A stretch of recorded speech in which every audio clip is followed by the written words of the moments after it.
Guys গল্পের সৌন্দর্য লাহে এত ডেভেলপ হইতেছে যে পর কোনো ভাষা নাই। তেমনই এক বিএসসি বিশাল মার্কেটের বুকলে এবং ফ্যাশন সিটির সামনে কিছুদিন আগে পিজি সাজরিকা ডাঙ্গরিতে উদ্বোধন করে থেকেছে ক্লক টাওয়ার এবং মহাত্মা গান্ধীতে চলে আজকে সম্পূর্ণ ভিউ দেখায়।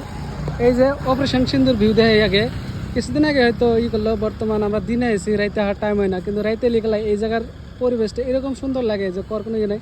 এদিকে আছে যাক মামা, মামা কিরম লাগতেছে? ক'বলৈ গ'লে একদম মানে ভাল লাগিছে, কিন্তু দুখৰ কথা কি ৰাতি আহিব পৰা নাই।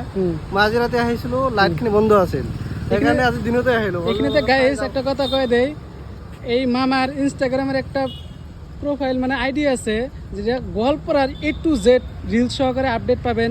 আমিও অতটুকু আপডেট দেবেন, এত অ্যাক্টিভ থাকে মামা। আপনার নাম হৈছে জাষ্ট গোৱালপাৰা থিংছ। আরো বহুত আইডি খুলছে, যারা ফেক আইডি খুলছে তাদের জন্য কি করবেন? আৰু এটা কথা, ইম্পৰ্টেণ্ট কথা ক'ব বিচাৰোঁ যে চবে মানে ফেক আইডি খুলিছে। মোৰ এটাই আইডি, তাত অকল গোৱালপাৰা বস্তুৱে পাব। যিখিনি ফেক আইডি আছে তাত বেলেগ বেলেগ ঠাইৰ ভিডিঅ'খিনি আছে, সেইবিলাক কিন্তু মোৰ নহয় ৰাইজ। আৰু মোৰ প্ৰায় 8,000 মান ফলোৱাৰ্ছ আছে, আপোনালোকে চাব, সেইটোৱে মোৰ অৰিজিনেল আইডি।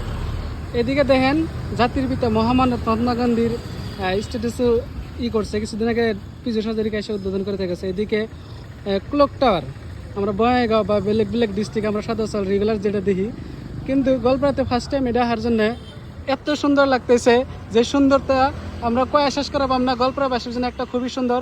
এদিকে V2 বিশাল মার্কেট দিচ্ছে, এদিকে city fashion city shopping mall, ওইদিকে বিশাল মেগামার্ট, আর এদিকে বিএসসি। মোটতে গল্পরা আগের মতন নাই, এখন গল্পরা খুবই হয়েছে। এদিকে আজকে আমার লাগে মহাতে আছে, মহাত কিরম লাগতেছে? মানে পরিবেশটা তো অসম, কারণ এত সুন্দর পরিবেশ, এত সুন্দর ভিউ। গল্পরাতে আপনারা ফটোশুট করার জন্য বা করার জন্য কত সুন্দর একটা সিচুয়েশন বানাইছে, খুবই ভালো লাগতেছে গল্পরাতে। বর্তমানে শহরে এদিকে অপারেশন সিন্দুরি আছে, ব্যানার আছে মহাত্মা গান্ধী।